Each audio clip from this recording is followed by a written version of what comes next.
ఒక వ్యక్తి బ్యాంకు నుండి సంవత్సరానికి 12% బారు వడ్డీ రేటు చొప్పున రుణం తీసుకొనెను. అతను 3 సంవత్సరాల తర్వాత 5,400 వడ్డీ చెల్లిస్తే అతను తీసుకున్న అసలు ఎంత?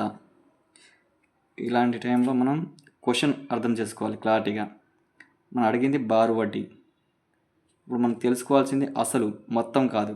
వడ్డీ అండ్ అసలు కావాల్సింది మనకు, ఓన్లీ అసలు. అప్పుడు మనం 12%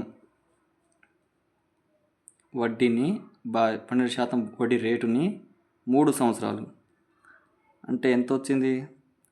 36%కి ఆయనకి ఎంత కట్టిండంటే 5,400.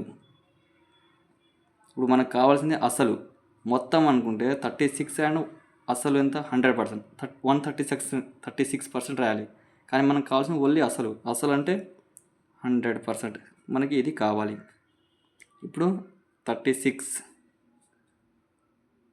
ఇప్పుడు 6 36, 6 9 54.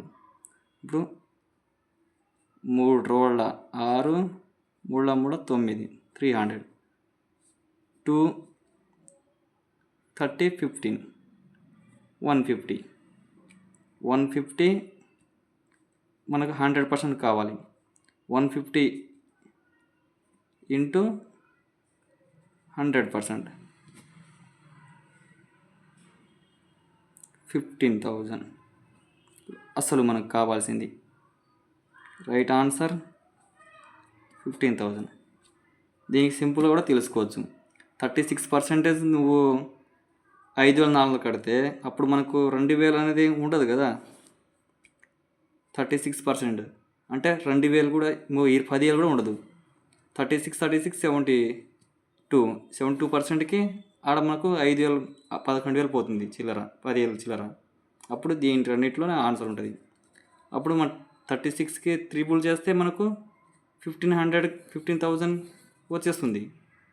క్వశ్చన్లోనే ఆన్సర్ ఉంటుంది ఆప్షన్లో. మనం ఆప్షన్ జాగ్రత్త చేసుకుంటే క్వశ్చన్ వచ్చేస్తుంది. ఓకే మరి.